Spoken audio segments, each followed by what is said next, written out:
いしましたけれど、はい、初めてじっくり話されたというそうですね。もう本当にテレビ局の楽屋の前とか、それとかスタンバイの間とか、仕事する機会が多いんですよ。そうですよね。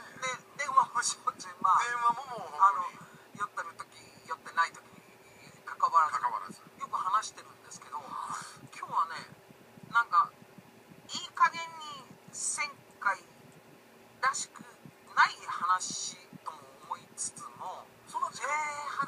羽田君じゃない、佐田君ってなんで、もしかしてわざとですか？最初和田君って言ってましたけど、肌って誰やねん。いや佐田君はなんかああいう、どう言えばいいんだろう、哲学史的でもあり詩人でもあるんだろうね。あと話してる佐田さんを見て、ぐっと真面目になった瞬間からまたスッとそう冗談が好きな佐田さんに戻るの切り替えの速さもすごい。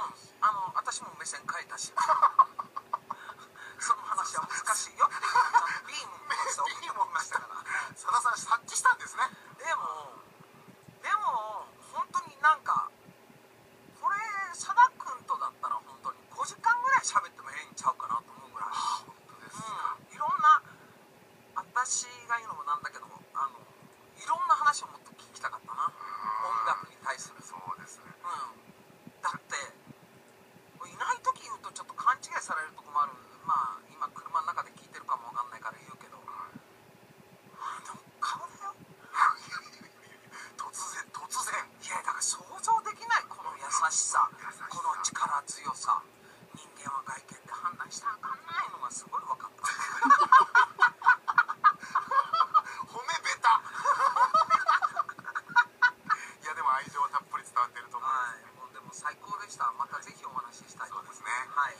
それではいよいよ来週水曜日29日発売のアッコさんの新曲、ありがとうございます。佐田さんはアッコさんにシャンソンを感じるとおっしゃってましたけれど、そうですね、すごい楽しみ。この曲もなんかシャンソンのテイストが入ってますね。お届けします。素晴らしき人へのカップリングナンバーで孤独なひまわり。